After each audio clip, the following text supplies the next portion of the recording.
मन को विचार के द्वारा दोष पैदा करके या इधर राग पैदा करके प्रभु की तरफ हटाओ। दूसरी बात ये, नियम की बड़ी मार मन पे पड़ती है। मन को मारने के लिए नियम का बहुत पालन करना जरूरी है।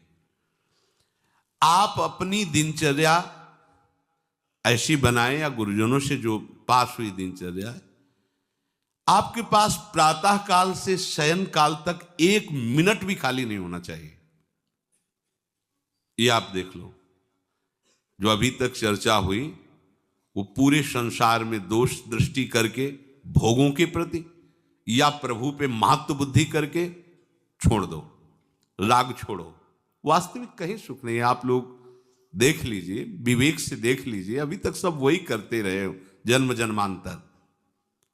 अब हमको मन की ये जो बलवान वृत्ति है, प्रमथन स्वभाव वाली वृत्ति है, इस पर अंकुश करना है।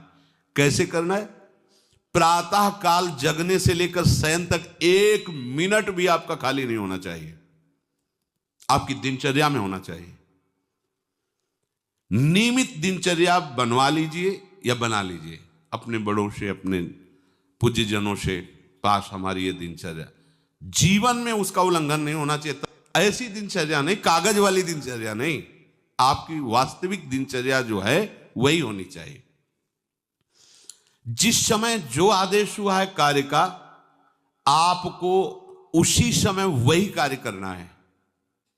इससे मन तुम्हारा मरेगा, मन के अनुसार। यहां क्या है कि रोज सुनते, आज नहीं सुनेंगे सत्संग, क्या है सुबह तक रोज वाणी पाठ में जाते, नहीं जाएंगे, 6 बजे तक सो रहे हैं, शाम के रात्रि तक, या जैसा, ये ठीक नहीं।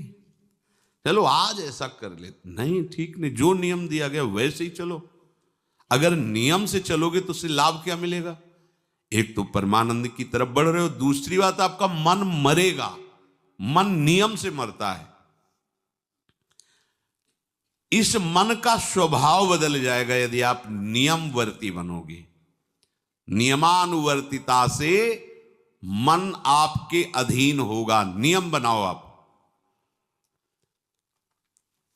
नियम अगर आपने नहीं बनाया तो परमार्थ की चढ़ाई पर नहीं चढ़ सकते हो। परमार्थ में आज तक उसी को लाभ मिला है जो नियम से चला है।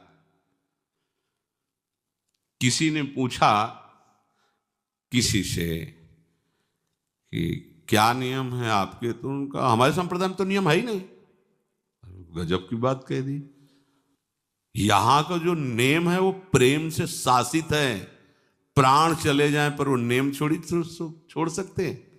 देखो ना, मन क्रम वचन त्रिशुद्ध सकल मत, नेम नहीं है। जो अब कह रहे हैं उसी के अनुसार जीवन चलाना है। प्रियालाल के सुख का नेम, प्रियालाल के नाम जप का नेम। प्रियालाल हमारे यहाँ कोई नियम ही नहीं, मतलब खाओ पियो पड़े रहो केवल से। आप समझो, समझ के बोलो, ऐसे किसी को मत बोलो। परमार्थ में आज तक जिसको भी लाभ मिला है नियम से चलने वाले को प्राप्त हुआ है। इष्ट आराधना में जो जो आपको नियम मिले हैं उनमें शिथिलता नहीं होनी चाहिए। और बहुत काल तक एक नियम में चलने वाले को सिद्धि प्राप्त हो जाती है। जिस स्थान पर, जिस आसन पर, जिस समय पर जो मंत्र जितना, वो नियम होना चाहिए। ऐसा नहीं कि आज 20 माला जप लिया तो कल 10 माला जप कर लिया तो 2 दिन जपा ही नहीं फिर आगे, ऐसे नहीं होता। एक नियमानुवर्तिता।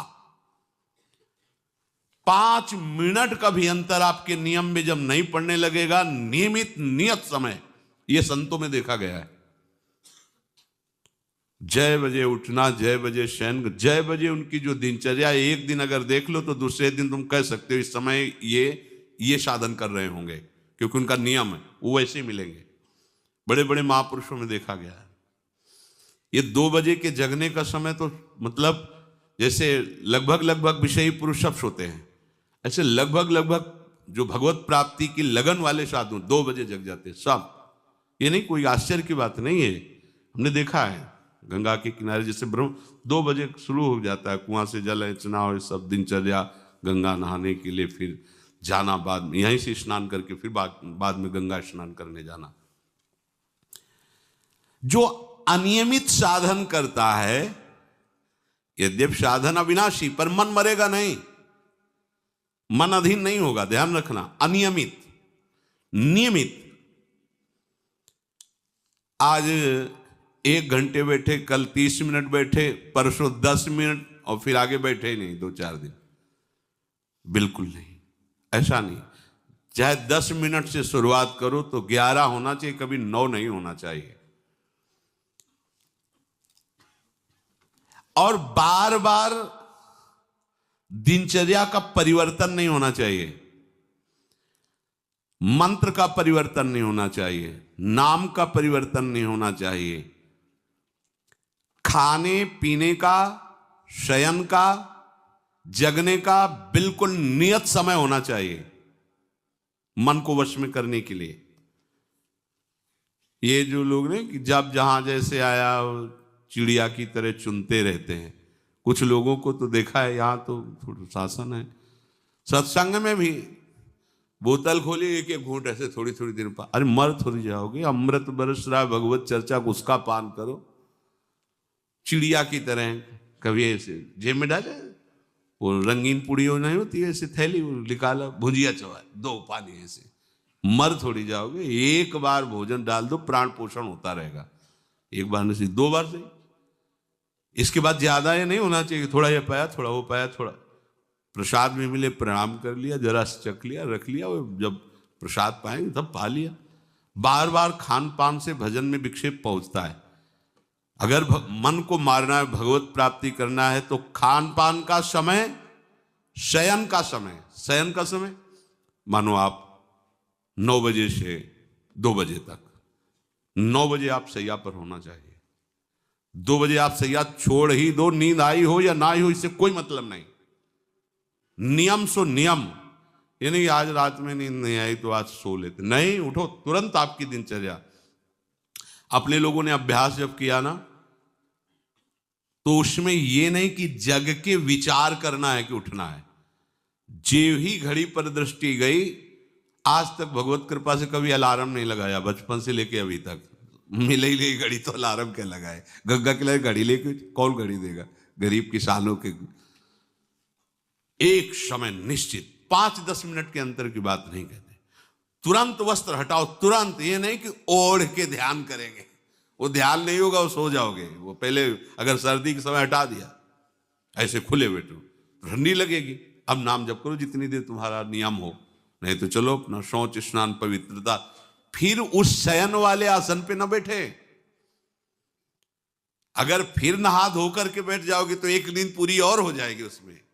और प्राय लोग यही करते ना कि पहले तो बोले नहाने धोने की जरूरत नहीं, नाम जप कर लेंगे, उसी में बैठे। ओढ़ के अगर बैठ गए तो सूर्य उदय हो गए, कितने नाम जपा उनको खुद पता नहीं, क्योंकि वो कम्बल की उसमें, या नहा के जल्दी से ओढ़ के बैठ गए फिर सो गए। ऐसे साधना नहीं होती। स्नान करने के बाद फिर आसन में बैठ के बहुत साधारण अवस्था, ऐसा नहीं कि खूब गरम गरम कंबल ऐसे ओढ़, नहीं, ठंडी लगनी चाहिए, शांत बैठ, आंख खुली। ध्यान नहीं करना चाहिए, आंतरिक ध्यान करो। आंख मूंद ली ना तो सुषुप्ति में पहुंच जाओगे। ध्यान पूर्वक ऐसे, जैसे चातक स्वाति की बूंद को निहारता है। भागवत में आया कि कैसे सुरता होना चाहिए, वक्ता के प्रति चातक दृष्टि से देखते हुए एक एक शब्द श्रवणेंद्री से वो पान कर रहा है, ऐसे शांत तो एकदम देखते हुए ऐसे पान। श्रुता सोई परम सुजान, सुनत चित रति करे। आपके वस्त्र पहनने का ढंग, चलने का ढंग, बोलने का ढंग सात्विक होना चाहिए। सोमवार को अमुक रंग का, मंगल को अमुक रंग का, बृहस्पति को अमुक रंग का, ऐसे ऐसे। चलने की भी अलग अलग स्टाइल, अलग अलग से डालना। कब अगर भगवत प्राप्ति करनी है तो सात्विक चाल हो, सात्विक भाषा हो, सात्विक वस्त्र हो। इनका भी बहुत प्रभाव पड़ता है, वस्त्रों का भी प्रभाव पड़ता है, चाल का भी प्रभाव होता है। अभिमान की चाल देखना, छाती में हड्डी हड्डी पर फैला के चल रहे मानो सूरवीर है। हाँ, जांघ में मांस नहीं है, केवल पैंट ही पैंट दिखाई दे रहा है, बात ऐसा अभिमान है, ऐसे टांग चला मानो। ये सब नहीं, सात्विक वृत्ति से चलो, सात्विक कपड़े पहनो। ऐसा नहीं कि अब लाल ही पहनना है तो अमुक कंपनी का आना चाहिए, लाल रंग का या पीले रंग का। कितने का स्वेटर? बोले 1,70,000 का है। अपना जीवन सात्विक हो, सात्विक वस्त्र भी वस्त्राभूषण, और हमारा चलना भी सात्विक हो, हमारा बोलना भी सात्विक होना चाहिए। अब इसके बाद उपासक को देखो, ये तो नियमावर्तिता हुई। अपने मन के ऊपर हर समय दृष्टि रखनी। उपासक शब्द इसीलिए है, विषयी पुरुष नहीं रख सकता। उपासक को हर समय मन पर दृष्टि रखना है। क्या सोच रहा है, ऐसा क्यों सोच लिया इसने, ऐसा क्यों ये प्रेरणा है? क्या हमारा भोजन गलत हुआ, क्या संग गलत हुआ, क्या हुआ? पूरी जांच हो रही।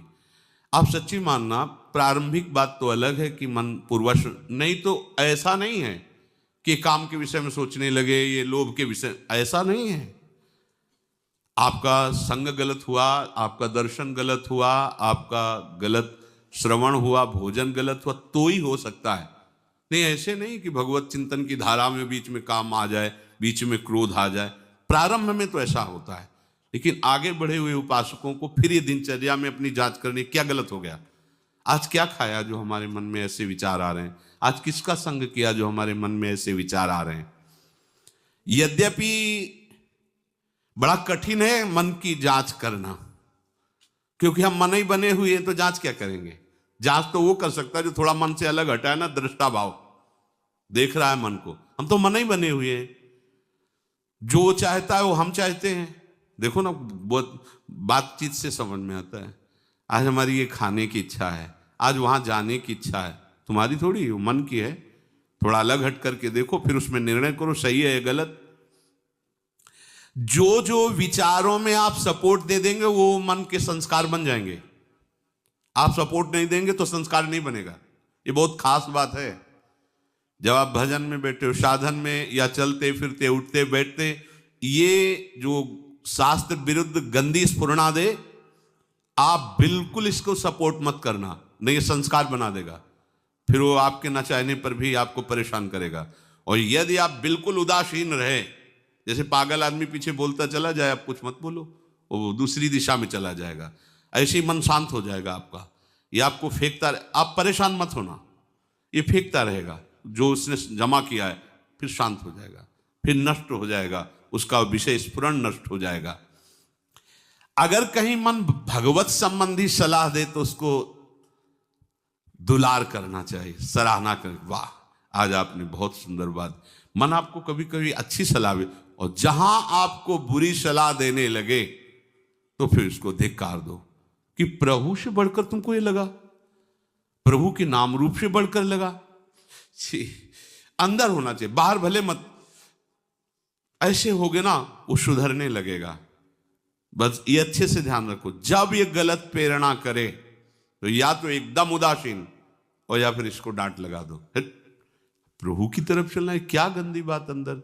नहीं नहीं, अभ्यास से मन असत कार्यों को छोड़कर भगवत कार्यों में लगने लगेगा। धीरे धीरे जब इसको स्वाद मिलेगा तो पूरा का पूरा ये आपके अधीन होने लगेगा। ऐसा नहीं है कि मन वश में नहीं, मन वश में की वश की बात, मन की ताकत नहीं होती कि विषयों में चला जाए। आप करके तो देखो भजन, नहीं ऐसा होता तो पूरा जीवन बर्बाद हो जाए। फिर वो मन ही वश में नहीं होता, फिर क्या? नहीं, ऐसा नहीं। पूरे जीवन को पढ़ा है। साधु की सबसे बड़ी पढ़ाई मन की होती है, वो मन को पढ़ता है। पूरे जीवन मन को पढ़ा है उसने, देखा है मन, अब क्या परिवर्तन, अब क्या परिवर्तन, अब क्या स्थिति, अब क्या स्थिति। सच्ची मानिए, एक दिन मन मनमोहन बनकर के अनुभव करा देता है। कहीं और अनुभव नहीं होता, इसी में अनुभव होता है। निहाल कर देता है, धन्य धन्य कर देता है। बस इसके असत वासनाओं, असत चेष्टाओं, असत स्फुरणाओं का आप साथ न दें तो ये आपसे अलग हो नहीं सकता, ये भगवदानंद में डुबो देगा।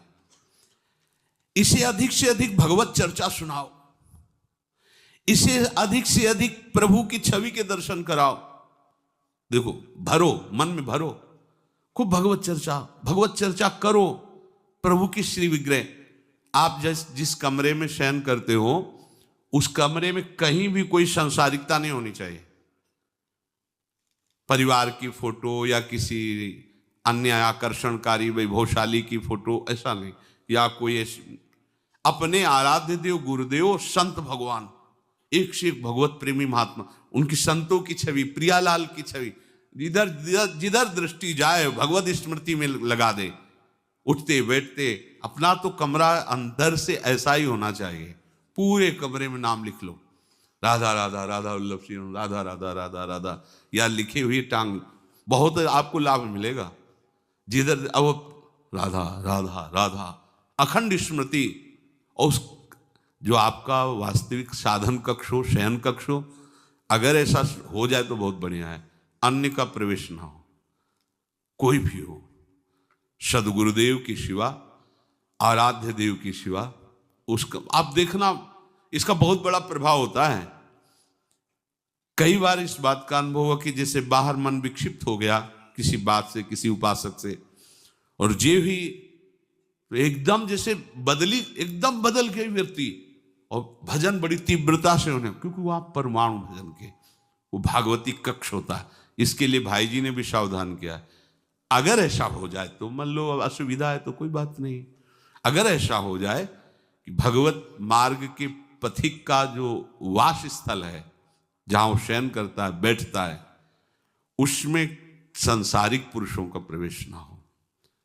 इसलिए हो सकता शब्द लगाएगा, एक ही परिवार में रहते हो, आप ऐसा झगड़ा करोगे कि हमारे कमरे में ना जाए कोई रिश्ते नातेदार या अन्य परिवार के सदस्य, कठिन हो जाएगा। अगर हो सकता हो तो भगवत प्रेमी महात्मा के सिवा, भगवत भजन करने वाले के सिवा प्रवेश न हो, तो आप देखो कि उस कमरे में ऐसी परमाणु आ जाएगी कि आपका मन वहां प्रवेश करते ही भजन में लगने लगेगा, बड़ी शांति का अनुभव होगा। इसे खूब भगवत चर्चा सुनाओ, भगवत चर्चा करो, और भगवत श्री विग्रह के दर्शन कराओ, बड़ा लाभ मिलता है। जिसे आप जहां शयन कर रहे हो, सामने अगर अपने आराध्य देव की छवि हो ना, बार बार बार बार दर्शन का शौक, और कभी कभी तन्मयता एकाग्रता करते हुए अगर शयन कर जाओ तो स्वप्न में वही छवि के दर्शन करते हुए पाया जाता है। एकाग्रता का बड़ा महत्व है। अगर आप नाम में एकाग्र करके सो जाओ तो आप देखो जगते समय आपकी वही नाम चलता मिलेगा। मन के कहने में कभी अपने आप को मत फंसाओ। मन लोभी, मन लालची, मन चंचल, मन चोर, मन के मत चलिए नहीं, ये पल पल में कुछ और, ये भटकाता रहता है। जब तक ये प्रभु की तरफ आपको प्रेरित ना करे तब तक इसको अपना दुश्मन मानकर इसका विरोध ही करते रहिएगा। मन का जैसे अपने दुश्मन के प्रत्येक कार्य पर निगरानी करने वाला दुश्मन के प्रहार से बच जाता है, क्योंकि हर क्षण वो सावधान रहता है, वैसे ही जो उपासक मन पर नजर रखकर इसे दुश्मन के भाव से देखता है वो सावधान रहता है और मन के प्रहार से बच जाता है। जहां कहीं ये उल्टा आपको ले जाने के लिए करे, बस इसकी सुनना नहीं, बिल्कुल इसके विरोध में हो जाना। ये बड़ा बलवान है पर तुमसे बड़ा नहीं, ध्यान रखना, ये तुम ही से बलवान है, तुम ही से खा पी के तुम्ही को पटकेगा अगर इसके अनुकूल रहे।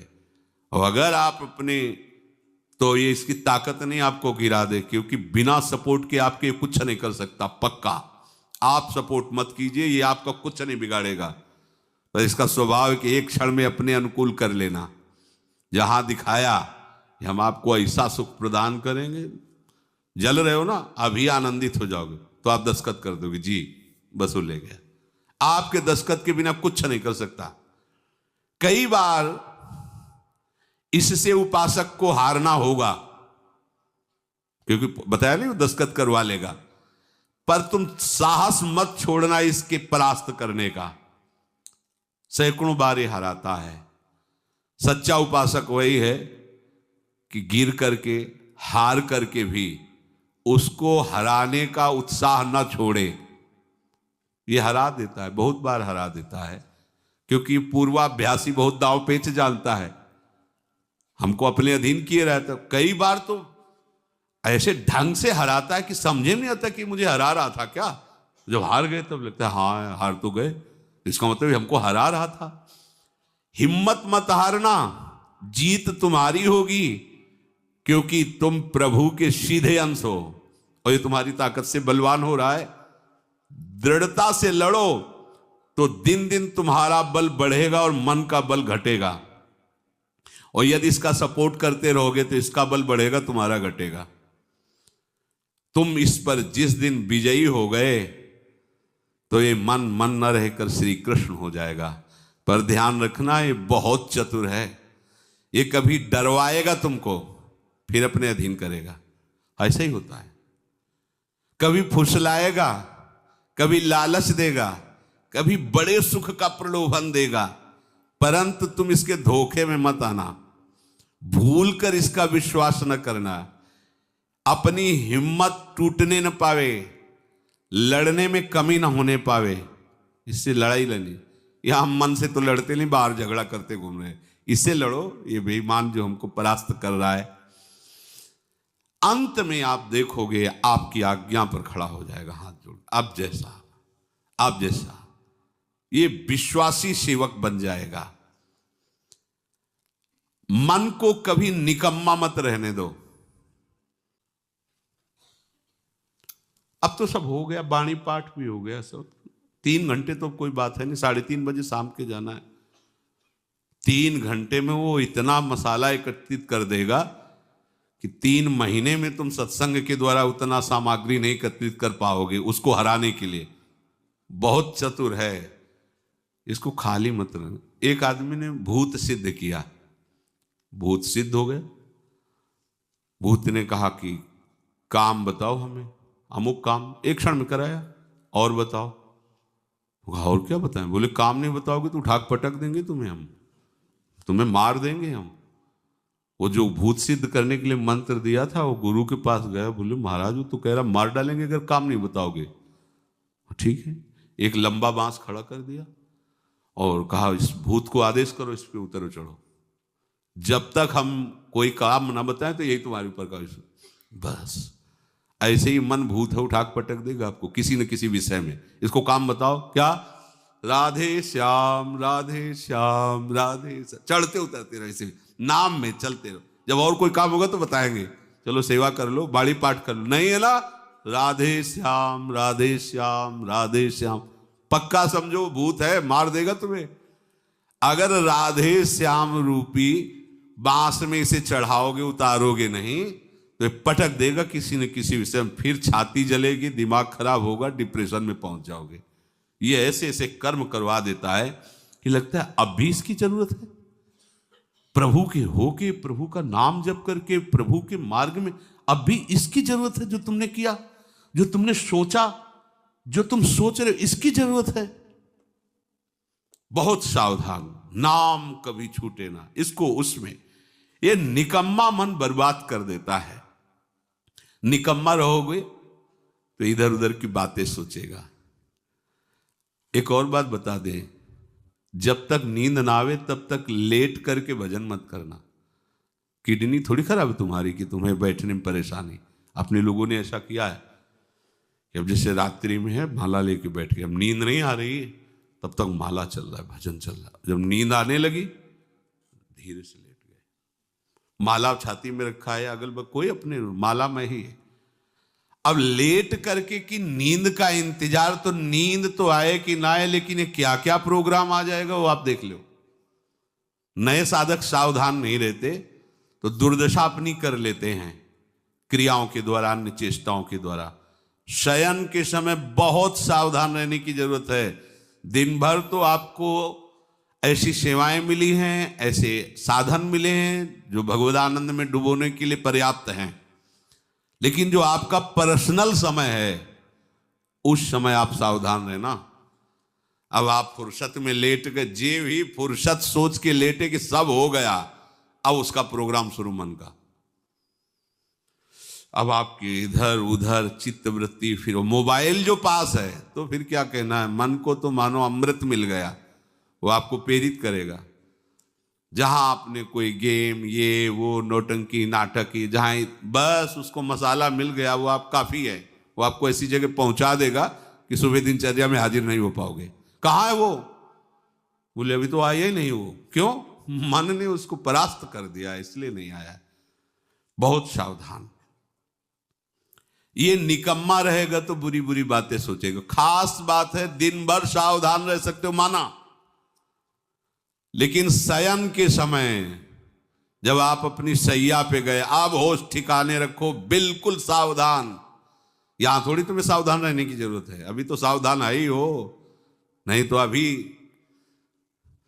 खड़े हो, तुम्हारे पितर तक तृप्त हो जाएंगे अभी है। लेकिन कमरे में सिटकिनी बंद, अब शयन के लिए गए, आप होश में, यही होश खो जाते हैं। ध्यान रखना, मन आपसे ऐसी चेष्टाएं कराएगा, क्रियाएं कराएगा, ऐसा दर्शन कराएगा, ऐसा सोचवाएगा, पूरे दिन की साधना को मटिया पलेट कर देगा, पोछा लगा देगा। हमारी प्रार्थना मान लेना, जब तक नींद ना आवे तब तक सोने के लिए आप लेटना नहीं। यदि जवान साधक हो, माला हाथ में, ऐसे दोनों हाथ कब्जे में है, जवान से नाम या मंत्र अंदर।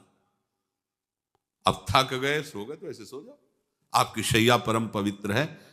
और अगर घंटा 2 घंटा इंतजार नींद का, तो पक्का वो भ्रष्ट करा के रखेगा, पक्का। हमारी बात लिख लो। सावधान, शयन के समय हर उपासक सावधान। उस समय विशेष आवश्यकता आपको भजन की है, क्योंकि वो एकांत है और आपके ऊपर उस समय मन को हावी होने का अवसर मिल गया। इसलिए सावधान, सत्संग को सुना जाए, मनन किया जाए और आचरण में उतारा जाए, और इस भूत को हर समय नाम रूपी बांस पे चढ़ाते उतारे। राधे श्याम, राधा वल्लभ श्री हरिवंश, राधा वल्लभ श्री हरिवंश।